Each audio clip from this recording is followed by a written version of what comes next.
Mrs. Orange is a bank manager who had tried everything she knew about weight loss and everything she was told to do to lose weight.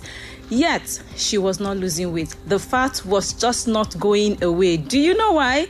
Well, you're about to find out. Welcome to Diet Talk with Dietitian Michelle, your go-to expert for all things food and nutrition. My name is Michelle Omadi, popularly known as Dietitian Michelle. And not just a dietitian, but feel free to call me a weight loss expert who has lost weight not once, not twice, but 5 times on 5 different occasions. Today, I bring you a fascinating case study of Mrs. Orange, a bank manager who has struggled to shed those extra weight despite every single trick in the book. You know, trying to lose weight, there are many coaches out there, there are many things you can find on the internet. Some would work, some may not work. Now, Mrs. Orange, our client, found herself in those shoes. She did everything. She tried all she could, but she was just not losing that weight. But before we dive in, let me ask you first, are you a banker? Or do you know someone who is a banker? If yes, then I'd like you to sit tight, notify all your banker friends and even colleagues. Tell them to tune in. Something good is coming your way as a banker.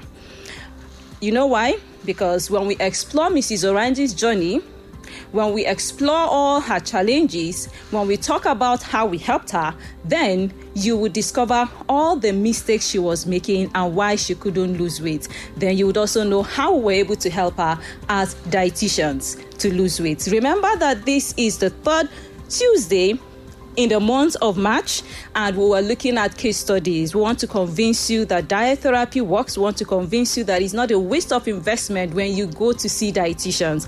Those who just think that we are good cooks, and those who think that we only prescribe diets, those who think that, we can just give you diet guidelines. This case study series is just to help you understand clearly what dietitians do. We don't just give guidelines. We don't just advise people on what to eat and what not to eat. We provide a service called medical nutrition therapy. We calculate, we plan, we customize, we help you achieve your goals. Just as you would go see the doctor, knowing that what you're going through might not be the same thing like your neighbor. That is the same when it has to do with dietitians and our recommendations. It's called medical nutrition therapy. And let's see how we helped Mrs. Orange, our client, achieve her weight loss goal.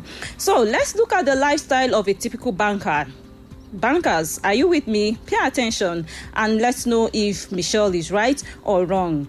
Now, Mrs. Orange, as a banker, her day began early, around 5 o'clock in the morning. She gets to work. She will spend most of her day seated. Remember, she's a banker and now a bank manager. All right. So what would you expect when you walk into her office? To be seated, carrying out her duty, checking her laptop, looking at files. It's time to eat lunch, right? When it's 1 o'clock, 1:30, 2 o'clock, Mrs. Orange is thinking about lunch, whether she's hungry or not. And what will she eat? Typical lunch for most bankers, high carbohydrate food like eba soup, rice and stew, jollof rice, fried rice. Is that not so? Yes, it is. Now, her lifestyle was a perfect storm of sedentary behavior and high carbohydrate eating.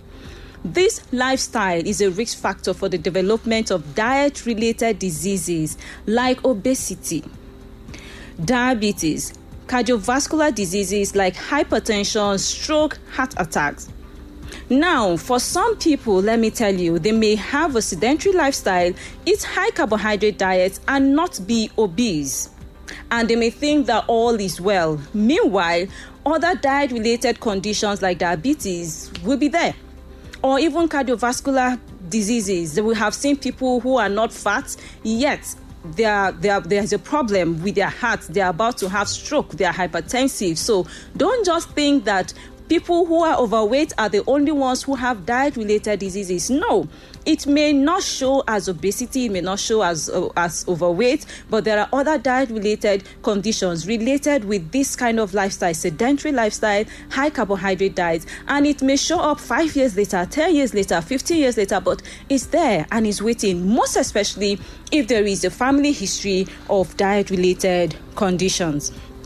And here's the thing about Mrs. Orange. She wasn't just eating too much food. She was also eating the wrong foods and at the wrong time.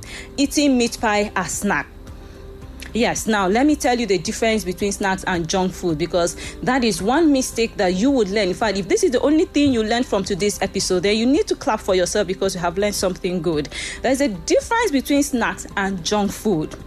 Let me explain what we call snacks as dietitians. Now, snacks are very light meals, eaten in between meals just to hold for a while before main meal is ready. Let's say, for example, lunch is going to be ready by 2 p.m. Meanwhile, by 12 or 1 o'clock, you are already hungry. While waiting for that lunch to be ready by 2 o'clock, you can just grab a snack. You can just take something light. That is why we call it something light. Something light means calorie. In terms of calorie, when we estimate the calorie content, it's not too much. That is when we say it's light. Not necessarily how you feel. Or, as a mom, you're cooking dinner, and that dinner is going to be ready by 6 p.m. or by 7 p.m. And by 5 o'clock, your kids are all hungry and running around and, Mommy, I'm so hungry, I can't wait. What will you do at that point in time? Offer them snacks or something light, something with light calories, so that it can sustain them for like 1 hour, 2 hours before the main meal is ready. Then they will eat. Some examples of snacks: sweet potato chips. Right? Yeah, sweet potato chips, good snack, healthy snack. Smoothie, a cup of smoothie is also a very good snack.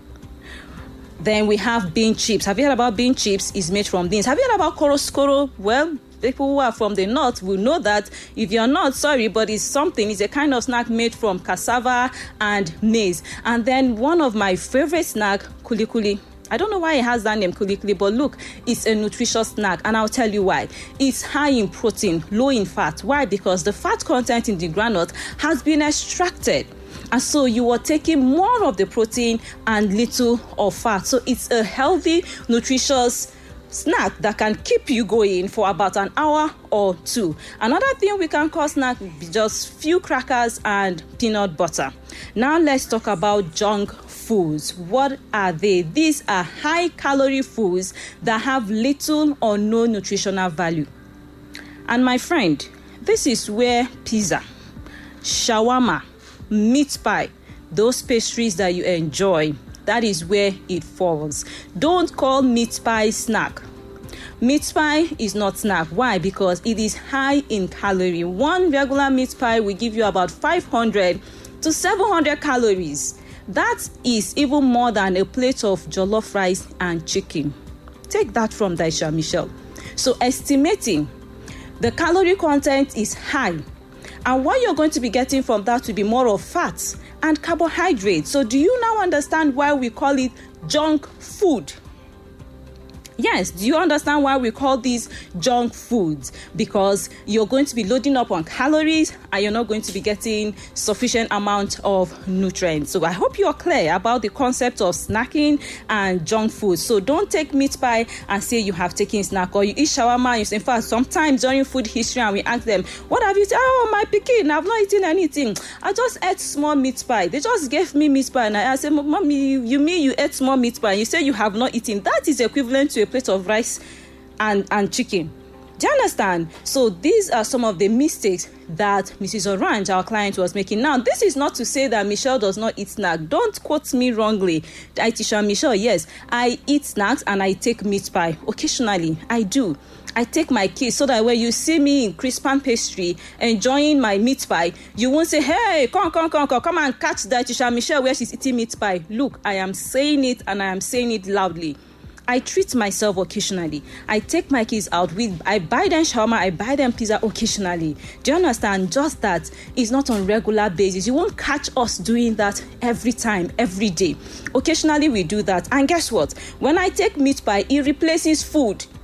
If I take it in the morning, it serves as breakfast. If it's in the afternoon, it's lunch. If it's in the evening, that is dinner. Don't take meat pie and still say you have not eaten food and plan to eat food. I hope we have gotten that clear. All right, so meat pie, clearly, shawarma, pizza, these ones are high in calories and shouldn't be considered as snacks. So Are you clear now on some of the mistakes that Mrs. Orange was making in her diet? So these are some of the reasons why she couldn't lose weight despite all her efforts. She was exercising, she was taking slimming pills and slimming teas. You know, we have all of that in the supermarket. Drink this and you're going to be slim in 2 weeks, in 1 month. So she was doing all of that. She was taking slimming tea, she was taking carrot juice, she was drinking cucumber juice, and she was not losing weight. I hope you're understanding. At that point, she called us and we came in to help her identify the problem and provide solution. Now, let me tell you how we helped Mrs. Orange achieve her weight loss goals. Our approach was simple yet effective. Number one is that we took time to help Mrs. Orange understand her lifestyle. We took time to also understand her own lifestyle, the daily habits, including her eating habits, her physical activity level, and stress. Look, you see something about professionals. We don't just hand diet plan. Oh, you want to lose weight? The problem is weight loss, right? Don't worry, I have a diet plan, a magical diet plan that will do it for you. Follow this diet plan and you're going to lose weight. No, that is not what we do. First thing first is we need to understand your lifestyle. We need to know what the problem is. We need to listen attentively to know where you are getting it wrong. And that is usually our first step when it comes to consultation. Then number two, the second thing we did, explaining the problem to Mrs. Orange. We explained the concept of energy deficit and how her high carbohydrate diet and sedentary lifestyle were working against her weight loss goals. Yes, you can exercise, you can hit the gym, you can exercise and still not lose weight, because exercising is good, but 80% of your success relies on your diet. What are you eating? Because when you exercise and you eat high calorie, that is the formula for weight gain. Yes, that is a formula for weight gain, because you just boosted your metabolism and then you are not eating more food. So you will gain weight rather than lose weight. Have you heard about energy deficit? Let me explain briefly. This is simply eating less than your body needs. Why? Because when you eat less than your body needs, the rest, the other sources of energy would come from where the fat stores in the body, and that is what will result in in weight loss. So we explained the concept of energy deficit. We explained the problem that Ms. Orange was having. We told her where she was getting it wrong, and she was clear. She knew what was wrong. She knew why she wasn't losing weight. Now, if at this point you're still getting confused, it's just an indication that you need to consult Dietitian Michelle and her team of experts. And now Mrs. Orange was exercising. Even though she was exercising, she wasn't losing weight. We explained the problem. Now, finally, we provided the solutions. We recommended healthier snack options. We asked her, what would you like to have as snack? Do you know what she was taking? She liked meat pie.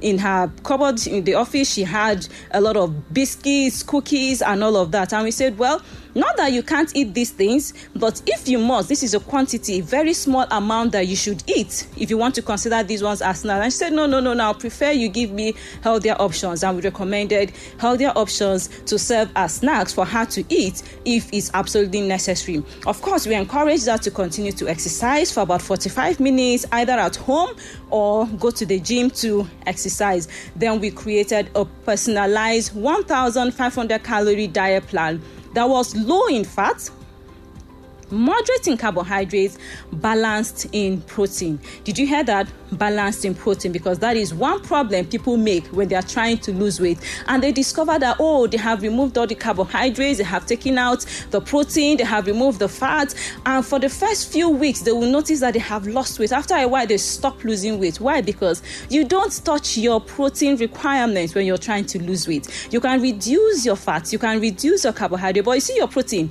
whatever you are expected to eat when it has to do with protein, you should obtain that from your diet. Don't tamper, don't play, don't joke with your protein requirements if you want to lose weight. And guess what? After a while, Mrs. Orange started to see results in her weight loss. She lost weight and she has kept it for over 2 years. So you see where empowerment is. We didn't just give her a diet plan. We empowered her. We provided her with information. She knows. In fact, let me not say she knew, because up till now she knows. And if you are struggling with weight, don't think it's something that would go away once and for all. No, never. As long as you're from the family of people who have fat genes, so long as you have fat genes, it comes and goes. I tell you that. It's not going to go and go forever. So in between, there will still be times when you will go up, but if you know what to do, that won't destabilize you. Why? Because you have been empowered. You know what to do. I remember one of my clients who traveled out, and he put on weight. Guess what? He sent me a message, Dietitian Michelle, you don't know what you have done for me. By empowering me, by telling me, by teaching me, you don't know what you have done for me. I traveled, and yes, of course, I lost my guards, and I started to eat a lot of junks. I gained weight, but when I came back to Nigeria, I followed your teachings. I did exactly what you taught me to do, and I have even lost that weight. So empowerment is what we bring to you. So Mrs. Orange is happy. She has lost weight. She has kept it off for the past 2 years. She's also an active member of our support group, a shining example of how our expert guidance can help you achieve your weight loss goals. So if you're struggling to lose weight despite your best efforts, then don't give up. There is hope for you. From Mrs. Orange's story, you should know that you can still lose weight. Just talked about a case study on how we helped a bank manager who struggled to lose excess weight. She was exercising, taking slimming teas and slimming pills, and not seeing results until Dietitian Michelle and her team stepped in. We didn't just give her a diet plan, a weight loss diet plan, or tell her to drink this or drink that. We taught her how to lose weight. We empowered her with knowledge. She knew what to do and why she should. Now, let me ask you, are you convinced that diet therapy really works? And consultations with dietitians is not a waste of your time and money. Do you have something you would like to say about Mrs. Orange's weight loss journey? Do you have a question? Have you learned something? Do you now know the difference between junk foods and snacks? So you won't be saying, oh, I just snacked on meat pie. Oh, I snacked on shawarma and pizza. It's food, oh, it's a whole lot of food that you are eating.